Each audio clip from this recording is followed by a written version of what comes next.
જમ્મુ અને કાશ્મીરના પહેલગામમાં આતંકીઓ દ્વારા કરાયેલા કાયરાના હુમલા બાદ ઓપરેશન સિંદૂર હેઠળ ભારતીય સેનાએ 9 આતંકી ઠેકાણાનો નાશ કરી પાકિસ્તાનને મોટો ઝટકો આપ્યો છે। ત્યારે જવાનોની ખુમારીની સમગ્ર દેશમાં ચર્ચા છે। ત્યારે આખા ભારતમાં ત્રિરંગા યાત્રા યોજી ખરા અર્થમાં નભ, જલ અને થલના જવાનોને સલામી સાથે સન્માન માટે સમગ્ર દેશમાં ત્રિરંગા યાત્રાનું આયોજન કરવામાં આવી રહ્યું છે।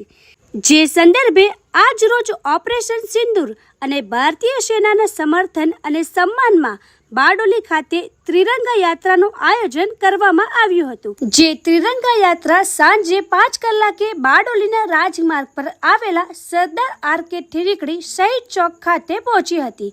આ ત્રિરંગા રેલીમાં બારડોલી નગરના રાજકીય, બિન રાજકીય આગેવાનો તેમજ મોટી સંખ્યામાં ગ્રામજનો દેશની આન, બાન અને શાન તિરંગા સાથે જોડાયા હતા અને ભારત માતા કી જય અને પાકિસ્તાન વિરોધી નારા લગાવ્યા હતા।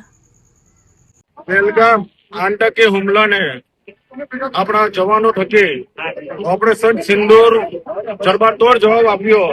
એના માનમાં અને એના સન્માનમાં આજે બારડોલી નગર અને તાલુકાની સાથે સંયુક્ત આ તિરંગા યાત્રા યોજવામાં આવી હતી અને આ યોજનાની અંદર અમારા તાલુકા સંગઠન પ્રમુખ, જિલ્લા નગર સંગઠનના પ્રમુખ અને સર્વ કાર્યકર્તા અહીંયા ઉપસ્થિત રહ્યા હતા અને સર્વનો આભાર માનું છું અને દેશના વડાપ્રધાન શ્રીનો પણ આભાર માનું અને સૌ જવાનોનો આભાર માની વિરમું છું।